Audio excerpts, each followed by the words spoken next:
Praėjusių metų pabaigoje Klaipėdoje įkurtas naujasis futbolo centras Klaipėda intensyviai ruošiasi naujajam sezonui.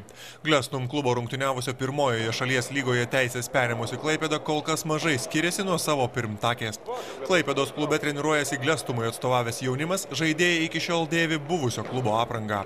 Tiesa, naujasis klubas jau turi porą ryškių žvaigždžių, tačiau jos žibės ne futbolo aikštelėje, o ant atsarginių suolo.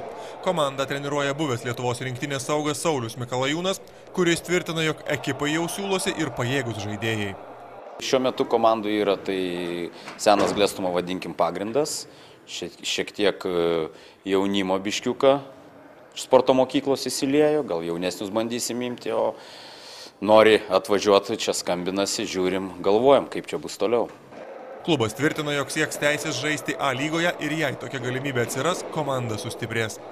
Su tokia sudėtima lygui mes paprasčiausiai nėra mums kaip, bet mes tikimės, būnam optimistais, derinam su kai kuriais kitais žaidėjais. Gal, kai sako, būkim optimistais, laikas parodys.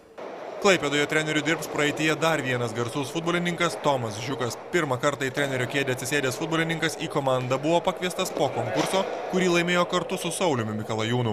Strategas sako, jog kol kas vyksta darbas su tais žaidėjais, kurie yra komandoje. Vyksta darbas, ieškomi be abejo žaidėjai. Čia, jeigu mes kalba eina apie A lygą, tai mums labai reikia daug prisidurti žaidėjų.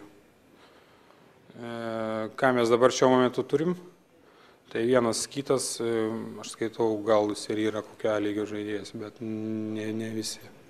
Ar turės Klaipėdos miestas nors vieną komandą A lygoje, paaiškės po Lietuvos futbolo federacijos licencijavimo komisijos sprendimo.